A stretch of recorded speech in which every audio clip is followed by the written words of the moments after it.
Y así llegaron en el carro, llegaron mi papá, Bobby Moore y los dos agentes del DAS. La reina Isabel y todos esos llamaban aquí y todo el mundo les corría y el ministro les pasaba. Y entonces nos sentamos a comer y él llegó y me comentó, uy, ¿sí vio el lío en que se metió su selección inglesa? Soy Félix de Bedut y desde Peripecia y la no ficción, esto es El Capitán y el Brazalete de Esmeraldas. Episodio 2, Fuego Verde.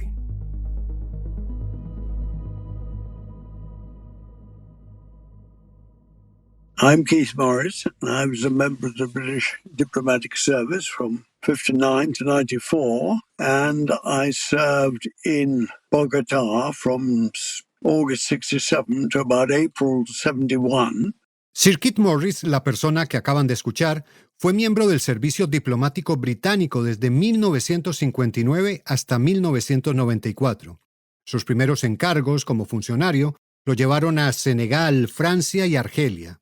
Pero luego de cumplir 33 años y tras haberse casado con una mujer española, decidió que era el momento de aprender el idioma de su esposa. She was trying to teach me Spanish, and I was trying to teach her to drive a car, and we realized we were about a week away from divorce. Acordaron que ella le enseñaría español y que él le enseñaría a conducir. Sin embargo, entre risas, Morris recuerda que pronto se dieron cuenta de que el plan podía desembocar en un divorcio.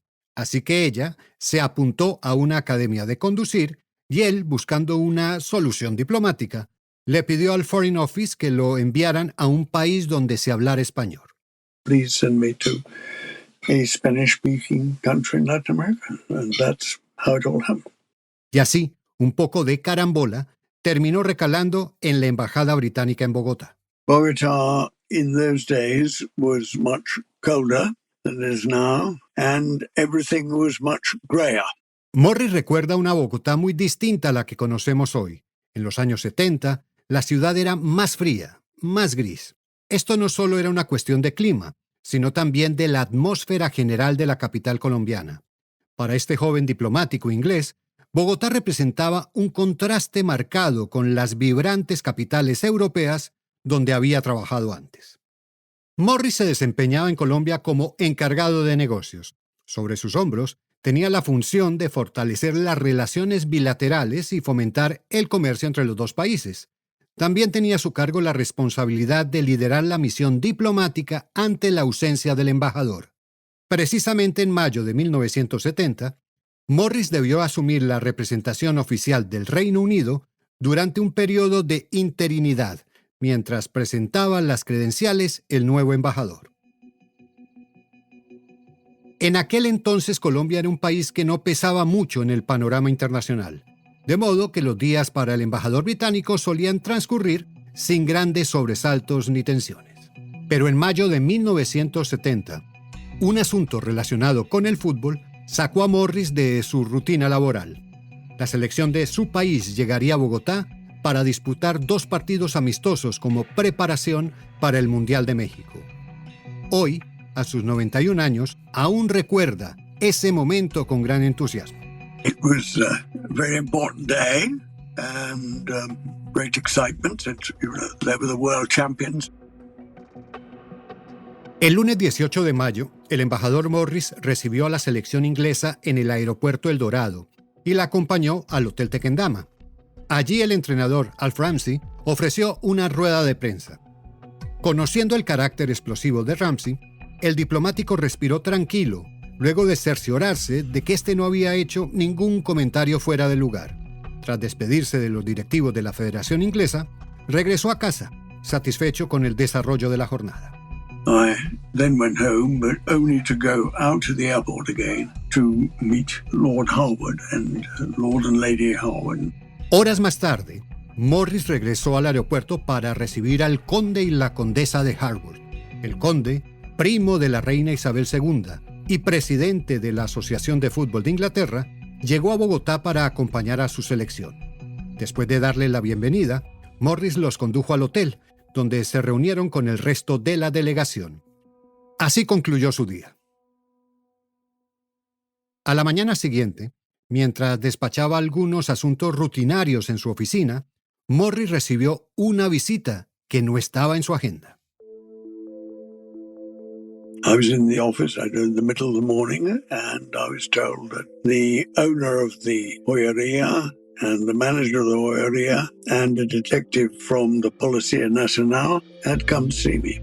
Era media mañana cuando su secretaria le informó que un detective del DAS, la agencia de inteligencia colombiana, junto con el dueño y la vendedora de una joyería, estaban en la embajada y querían hablar con él.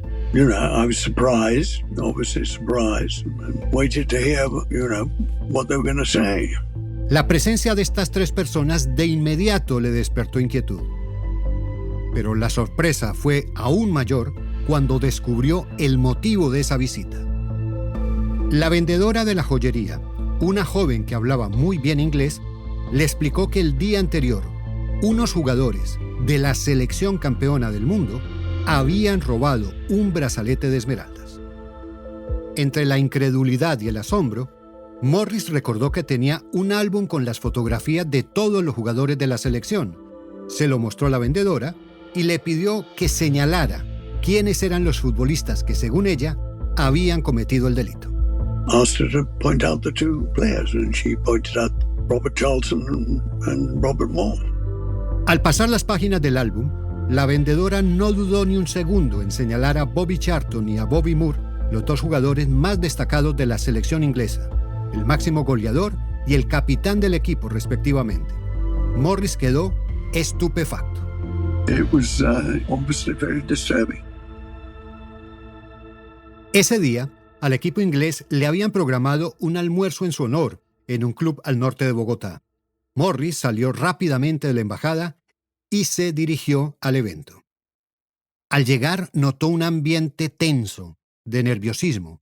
Se dio cuenta de que la noticia del robo estaba en boca de todos en la delegación británica. It wasn't a surprise to them, they knew, but what was a surprise was that it had been taken forward this way to me on official channels. Sin embargo, lo que desconcertó a los directivos ingleses fue enterarse a través de Morris de que esa misma mañana el dueño y la vendedora de la joyería habían acudido a la embajada británica para denunciar el hecho. Esto demostraba que el incidente estaba lejos de estar resuelto y que esto apenas comenzaba. Pero ¿cómo se había desatado aquel escándalo del que ahora todos en la delegación inglesa hablaban en voz baja? ¿Cómo era eso de que, según el relato de una vendedora, dos de los jugadores más icónicos del fútbol inglés se habían embolsillado un brazalete de esmeraldas en una joyería de un hotel? Bueno, para responder estas preguntas, tenemos que remontarnos al día anterior. El equipo inglés acababa de llegar a Bogotá y había sido conducido al Hotel Tequendama, el icónico lugar que solía alojar a los invitados más ilustres. Después de recibir las llaves de sus habitaciones, los jugadores subieron a dejar sus maletas, se cambiaron y bajaron nuevamente al comedor. Con tiempo libre, antes de la cena, algunos se entretuvieron jugando a las cartas, mientras que otros decidieron explorar las tiendas alrededor del lobby. When we got there, the ambassador came to meet us. This is Bogotá, he says, in Colombia. He said, you do not go out alone. You go minimum... Jackie Charlton, futbolista inglés que estaba presente en ese momento y hermano del delantero Bobby Charlton, recuerda las recomendaciones de seguridad dadas por un representante de la embajada británica. No salir solos, evitar a los vendedores ambulantes y, si deseaban comprar algún regalo, hacerlo únicamente en las tiendas del hotel.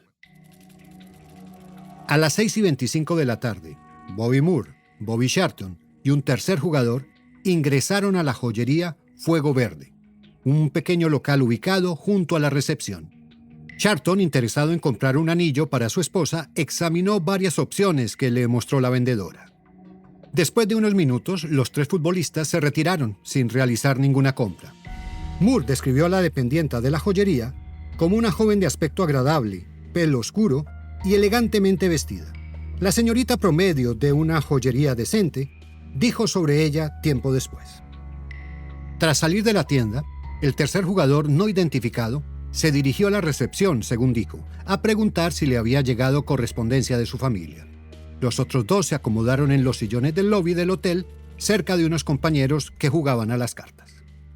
In the space of seconds, policemen were around us pointing guns at us. Alan Mullery, centrocampista inglés presente aquella noche, describió tiempo después cómo un escuadrón policial se tomó el lobby del hotel. Aunque la tensión era palpable, la verdad es que la presencia de los agentes no fue tan impactante como quedó registrada en la memoria de Mullery. La única autoridad en la escena fue un policía de turismo llamado Juan Tomás Muñoz. The girl would come out and accuse us of stealing a bracelet. And the one she pointed at was Maura. La vendedora de la joyería, una joven llamada Clara Padilla, no titubeó al acusar a Bobby Moore de haber sustraído un valioso brazalete de esmeraldas de una de las vitrinas. Con un inglés fluido, señaló directamente al capitán de la selección inglesa, asegurando haber visto el preciso momento en que sacaba la joya. Un rato después, en presencia del dueño de la joyería Fuego Verde, quien rápidamente se hizo presente en la escena, la vendedora reiteró su versión. El defensa central Jackie Charlton recuerda que Moore, visiblemente indignado, negó la acusación. Con firmeza le dijo a la vendedora que podían requisarlo. So Bob says, well, searches. So the villagers come from the shop, searches. And I said, no, it's okay, Mr. La tensión en el lobby aumentaba minuto a minuto. El médico del equipo, preocupado por el revuelo, alertó a Alt Ramsey sobre lo que estaba ocurriendo. De inmediato el entrenador se puso al frente de la situación y habló con el dueño de la joyería, el gerente del hotel y el policía de turismo.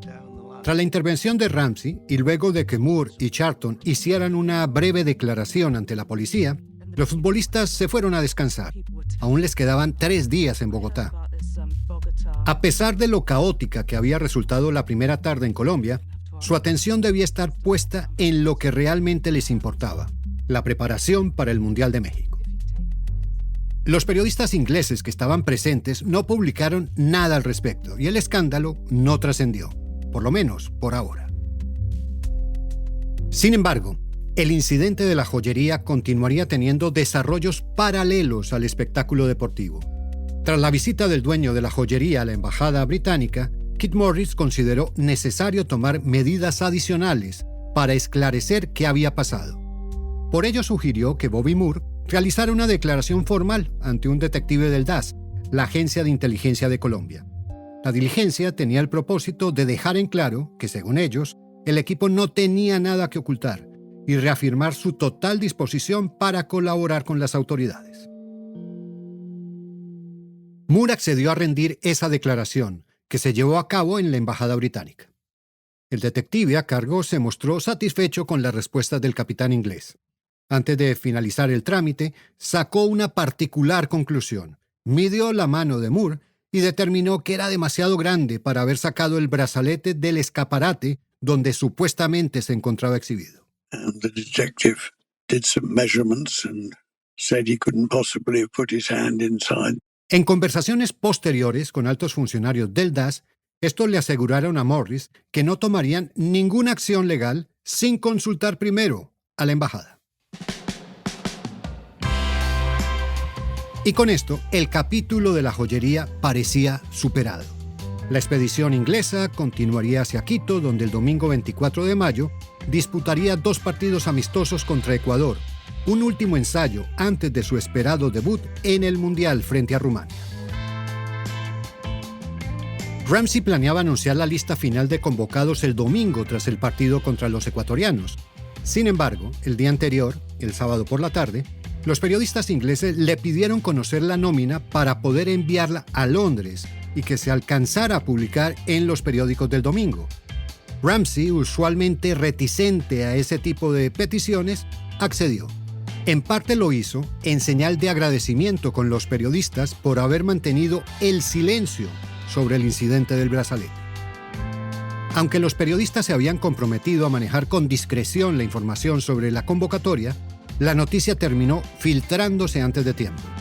Los 6 jugadores excluidos de la lista definitiva se enteraron antes de que Ramsey hiciera el anuncio oficial, al recibir llamadas de familiares y amigos que ya conocían la decisión. Este hecho obligó al entrenador a disculparse con los afectados para calmar los ánimos antes del partido contra los ecuatorianos. Con los efectos de esta pequeña crisis aún latentes, el domingo 24 de mayo, Inglaterra disputó 2 encuentros contra Ecuador en el Estadio Olímpico Atahualpa de Quito. situado a 2.850 metros sobre el nivel del mar. Here they are this morning then against Ecuador, playing their last international before defending their title against the Ecuadorian side, who's just kicking off now. En el primer partido, el equipo titular se impuso con un contundente 4-1, mientras que en el segundo encuentro, el equipo B logró una victoria de 2-0. England have won 2-0 and a fine performance on their South American tour, and now next is Mexico. Con esa serie de triunfos concluyó su preparación para el Mundial. La gira por Colombia y Ecuador había sido un éxito. Los jugadores se adaptaron bien a la altura y el rendimiento del equipo dejó una impresión muy positiva.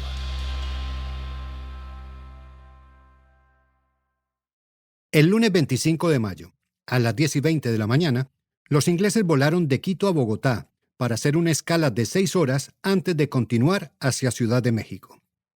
Ramsey había planeado que el equipo regresara al Hotel Tequendama, donde comerían algo ligero. Además, el entrenador, muy aficionado al cine, tenía previsto que vieran Shenandoah, una película sobre la Guerra Civil Americana. Pero esos planes, al aterrizar en Bogotá, volaron por los aires. En el aeropuerto El Dorado, 2 agentes de la policía colombiana esperaban a Bobby Moore. En sus manos traían una orden de detención expedida por el juez séptimo de instrucción criminal. Y Bobby Moore le preguntó en su inglés qué se le ofrecía. Y le dije, mire, yo no soy aficionado al fútbol. Yo soy fiscal y traigo una orden de arresto para usted. Gran sorpresa. A partir de ese instante, lo que parecía ser una parada rutinaria en Bogotá se transformó en una pesadilla para Bobby Moore, para la selección campeona del mundo y los servicios diplomáticos del Reino Unido y Colombia. Yo no creo que unos jugadores ingleses se vayan a robar un collar. Eso es una cosa como absurda. Eso decía mi papá. Pero vamos a investigar, porque pues ella lo afirma muy enfáticamente.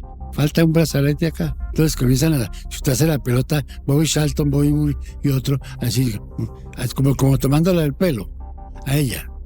Los 4 días terribles que Alfonso Senior recordaría muchos años después en el programa This Is Your Life estaban a punto de comenzar. Usted tiene que tomar huellas dactilares de descarte, es decir, las huellas que estén ahí deben ser, para que sean sospechosas, deben ser de personas distintas a las que habitualmente están ahí. Nunca se hicieron las pruebas de descarte. De esto hablaremos en el siguiente episodio del Capitán y el Brazalete de Esmeraldas. El Capitán y el Brazalete de Esmeraldas es una producción de Peripecia y la no ficción. La producción y el guión son de los hermanos Camilo y Felipe Macías. La edición estuvo a cargo de Juan Serrano. La mezcla y el diseño sonoro son de Jairo Pineda. El arte y la carátula de Isabela Soto Valleco. Las redes y comunicaciones estuvieron en manos de Shaquén Moreno y Gabriela Rivera. En este episodio utilizamos fragmentos de archivo del documental Three Lions de la BBC, el documental The Bobby Moore Story, también de la BBC, y el partido Inglaterra-Ecuador 1970 de ITV Sports. Mi nombre es Félix de Vedut, gracias por escucharnos.